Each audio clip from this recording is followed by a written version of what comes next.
Welcome to the Martian Express, written and directed by Bill Russo especially for short story theater. This is Clinton James speaking. I must be honest with you. The voyage of the Martian Express has not happened. Or maybe it has happened, and we just don't know it. After the story, you be the judge. The great rocket is streaming ever upwards, heading for the red planet. We take you now inside the amazing Martian Express. Captain Dash. We are free of the Earth's atmosphere. Our exit velocity was 0.4 SL. And we are maintaining that speed at maximum fuel efficiency. Lieutenant Jones, I don't really like that new scientific speed of light measurement. Just tell me how fast we were going in good old miles per hour. Captain, 4 is a fraction of the speed of light. It translates to 4/1000th of the speed of light. Or using the old scale, we are traveling at 25,000 miles per hour and are on schedule to arrive in Mars' atmosphere in 88.6 days. Very good, Lieutenant. Let the navigator take over your post now. Then get the aeroponics crew up and running. I want fresh corn on the cob, tomatoes, lettuce, cucumbers in the galley in 25 days. Tell the fuel restoration team to immediately start charging the solar cells. We only have enough solid fuel to get to Mars. Going back home, we're going to have to rely on solar. But I want full solar power right now. We'll use it as a backup if we have any issues with the solid fuel propulsion systems.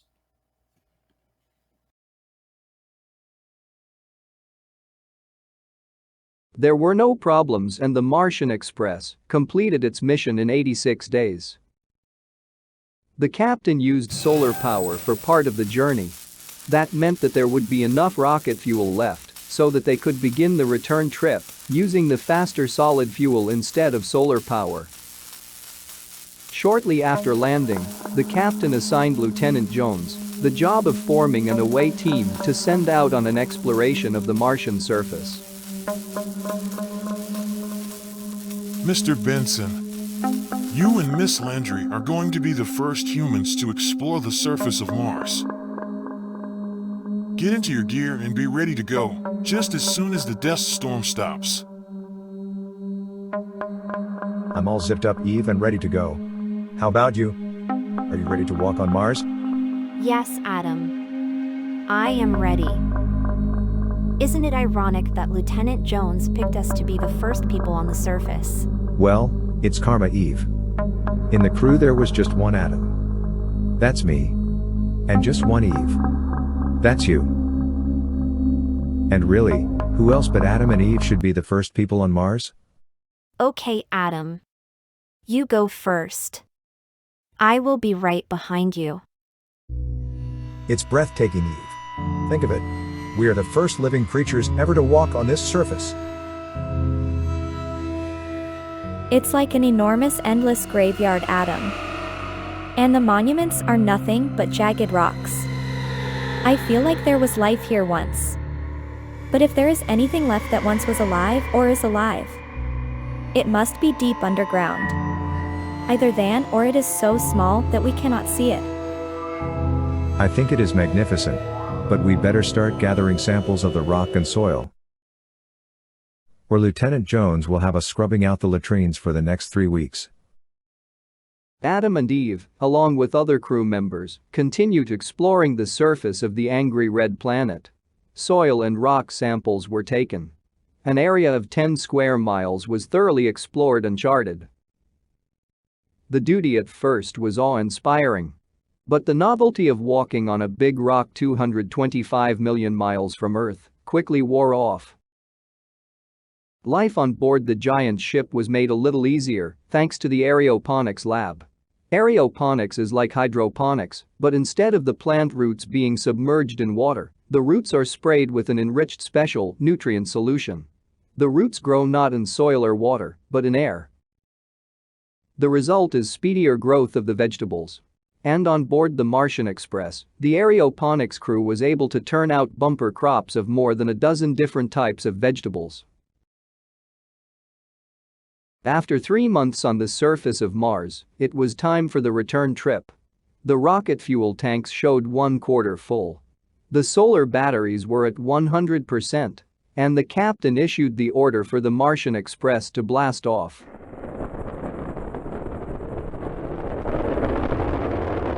Within 60 seconds, the ship reached exit velocity and was soon at top speed of 25,000 miles per hour.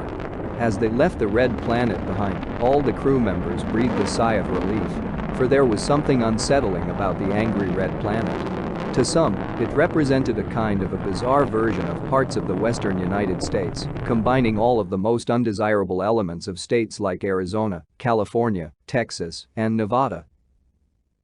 To others it looked like a giant graveyard, with tombstones not of granite, but some unknown, jagged stones, the color of dried blood. The return trip went smoothly, and even though a good part of it was made with slower solar power, they reached Earth atmosphere in 92 days.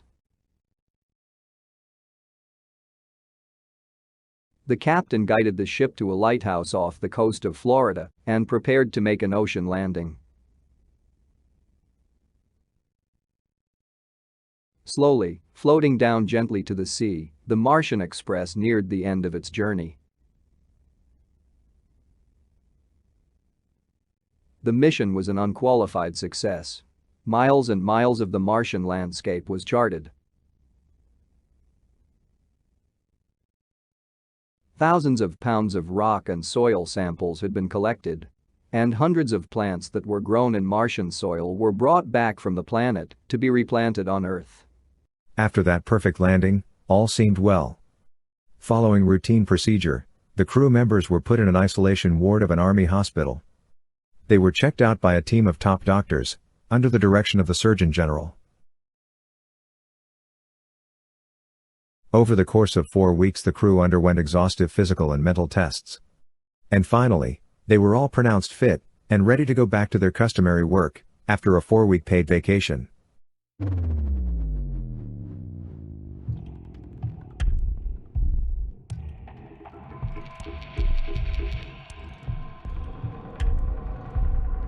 Shortly after they were released from the hospital, the astronauts began to notice odd symptoms. Their vision was strangely affected. Faces of people were not clear. The astronauts had trouble recognizing even their close friends. They were becoming forgetful.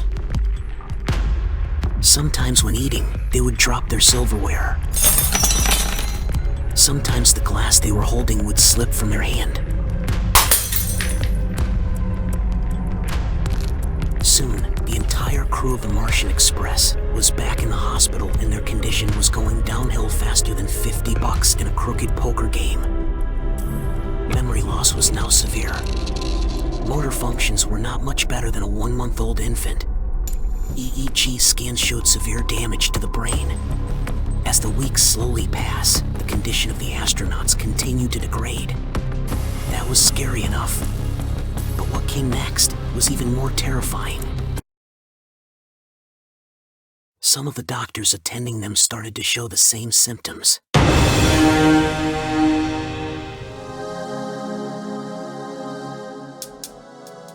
The condition of the astronauts continued to degrade. Within 5 months, all of the astronauts perished from the disease. Shortly after the doctors began showing symptoms of the strange malady, their families also began falling victim to the affliction, which a newspaper writer called the Martian Express. The term caught on, and the Martian Express spread throughout the world, almost as fast as the rocket that had the same name. There was no cure for the Martian Express. The disease started slowly, but quickly picked up speed. Dr. Clyde Cook, the world's most renowned pathologist, said that the illness was caused by a virus from Mars that infected the crew of the Mars expedition. He said the virus, in its first stages, is too small to be detected by any available equipment. It can take up to 3 to 5 months before symptoms begin to appear. But once the effects of the disease are noticed, it is powerful enough to eat away the entire brain of a human being within 3 to 5 months.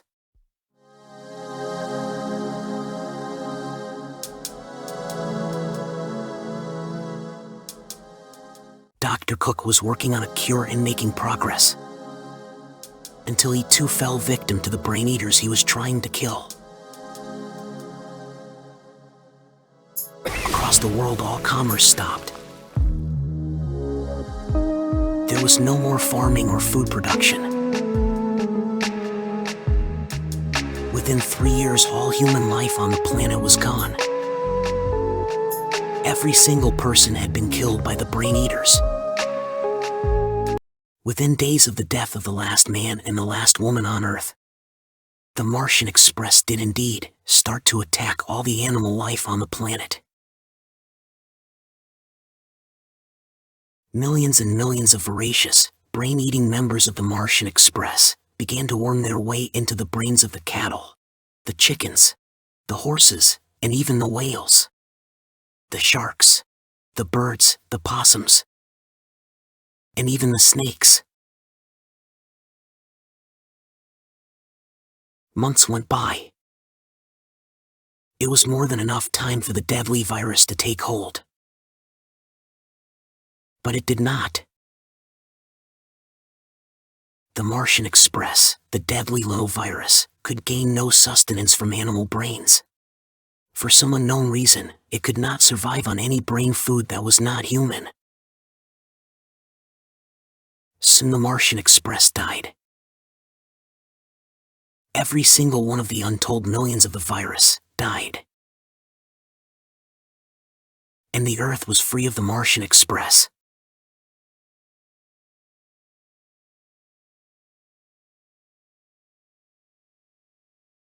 Humanity on planet Earth was destroyed by the Martian Express, but the rest of the creatures on Earth survived.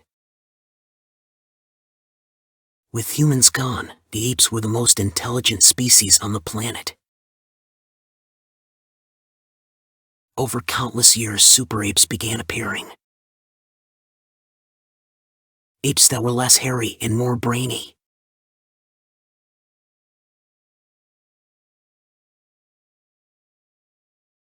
The super apes became subhuman, and after a few million years, evolved into the new human race. It is that race to which we of the present day belong. We are the second race of humans on planet Earth. And now in the 2020s, we are poised once again to sail our flying rockets to Mars. Mars 38 million miles away. Mars, the angry red planet. Uninhabited by creatures like those on Earth, but still inhabited by a peculiar virus. A virus that subsists on Mars on a low-grade diet. But a virus that much prefers to eat the brains of human creatures.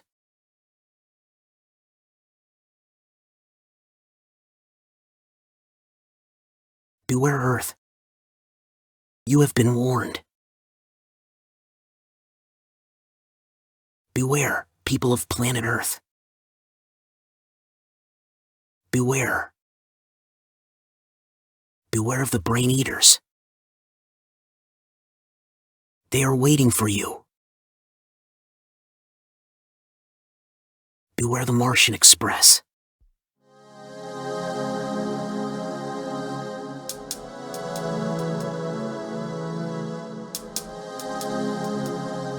That's how it began. The conquering of a distant planet by an intelligent virus from Mars. A virus so tiny that it can enter the human bloodstream by sneaking in on the intake breath of a human being, and once inside it multiplies until it takes over the brain. But the virus is a victim of its own voracious appetite. It eats the goose that lays the golden eggs, or squishy brains, in this case.